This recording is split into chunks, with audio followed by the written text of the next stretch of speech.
et vous offre une cascade de trucs menant tout droit à la loupe. Un élément particulièrement important vers la fin du jeu.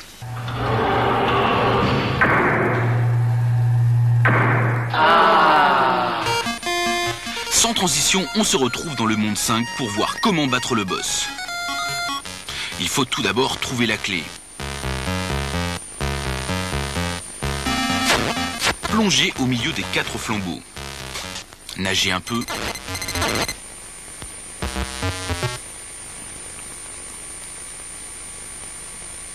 Jouez du grappin.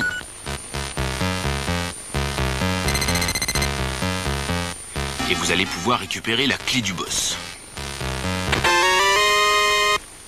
Le méchant du niveau 5 n'est pas très difficile, mais si vous vous y prenez mal, vous aurez beaucoup de difficultés. L'astuce pour l'avoir est très simple. Lancez un grappin quand une de ses têtes sort du trou. Donnez quelques coups d'épée et au bout de 2 ou 3 fois, vous le battrez. Vous pourrez ainsi récupérer la harpe. Attaquons cette semaine la première étape avant le palais 6. Dans la montagne, vous avez récupéré un hibiscus. Donnez-le à un des personnages du village des animaux. Elle vous l'échangera contre une lettre. Souvenez-vous de Mr. Wright, le maire de SimCity. Il vit en haut de la forêt. Il vous échangera la lettre contre un balai. Donnez le balai à la petite dame qui est au village des animaux. Elle vous offrira un hameçon. Allez maintenant sur le pont du Marais. Plongez sous l'eau. Ça y est, vous êtes sous le pont. Donnez l'hameçon au pêcheur, il va vous attraper un bikini. Juste en haut du 5e palais se trouve une sirène. Si vous allez sous l'eau pour la regarder, elle vous trouvera un peu importun. Petit coquin. Rendez-lui son bikini, elle vous donnera une de ses écailles. Allez poser l'écaille sur la statue un peu plus bas. Incroyable, après tout ce dédale d'astuces, un passage s'ouvre et vous récupérez un objet primordial pour la fin, la loupe. Allez, c'est fini, la semaine prochaine, nous verrons le dédale des panneaux. Bonne aventure.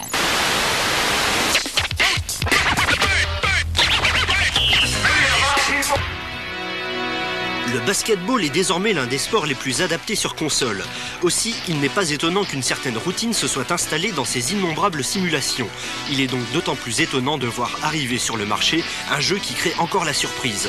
C'est le cas de NBA Jam, qui arrive sur Super NES et sur Mega Drive simultanément. Le principe de ce jeu est simple. Il vous propose de livrer des matchs à 2 contre 2 avec les stars du basket américain. L'originalité réside dans le fait que les paniers deviennent ici de véritables acrobaties dignes de super-héros. Le résultat est un jeu complètement délirant et très dynamique. La jouabilité parfaite sur Super NES est légèrement inférieure sur Mega Drive avec le paddle 3 boutons. Quant à la réalisation graphique et l'animation, elles sont excellentes et ce, sur les 2 versions. Note Télévisateur 2 pour NBA Jam, 92% sur Super NES et 90% sur Mega Drive.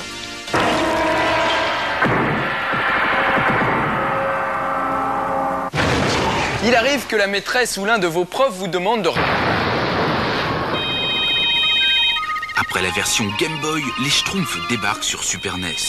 Au vu des premières images, il semble clair que ce jeu adapté de l'univers merveilleux de Peyo sera un petit événement dans les mois qui viennent. Mais je me tais et je vous laisse apprécier.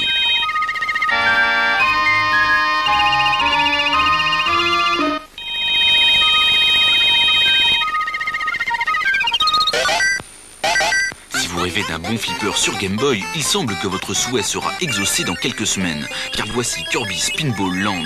La jouabilité est excellente et le principe des flippers superposés est bien exploité.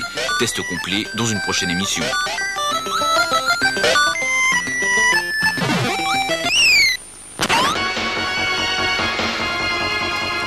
Hyper Volleyball est le premier jeu de volley sur Super NES. Adapter ce sport de haute voltige peut paraître délicat sur une console. Il semble néanmoins que les concepteurs de Hyper Volleyball y aient bien réussi. Ils vous proposent à 1 ou 2 joueurs un mode normal et un mode style volley du futur. Test complet lors d'une prochaine émission de Télévisateur.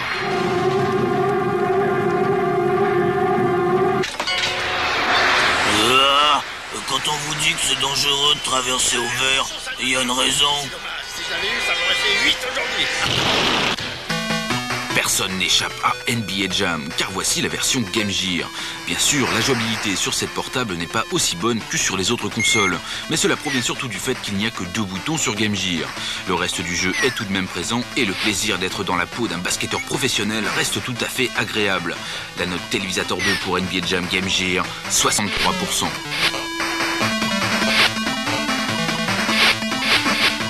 Le club des gentils extraterrestres débarqués sur Terre compte un nouveau membre. Son nom, Pugsy, et il atterrit chez nous sur Mega CD.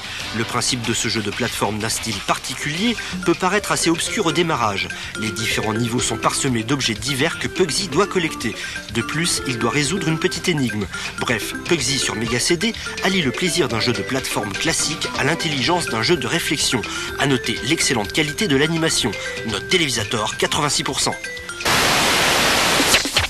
La semaine dernière, je vous montrais comment ouvrir la route des 2 premières émeraudes de l'acte 1 de Sonic 3 sur Mega Drive. Aujourd'hui, on va chercher 2 vies supplémentaires dans l'acte 2.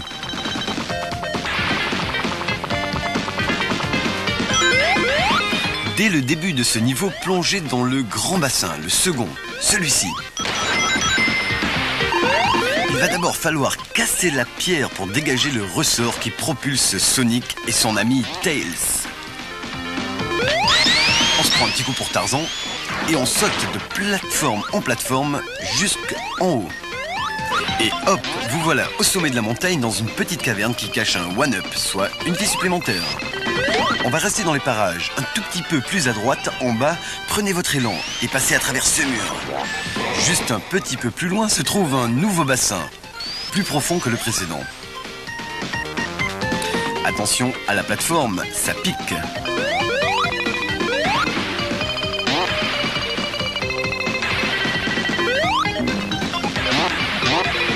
Il y a là un nouveau ressort, mais il faut aller dans le bassin. Allez tout en bas à gauche pour trouver un nouveau one-up. Ça fait du bien. Et on se quitte avec un nouveau special stage qui vous mènera à une nouvelle émeraude. Repérez bien l'endroit, c'est dans la montagne, à droite des plateformes qui apparaissent et disparaissent. Et voilà l'anneau.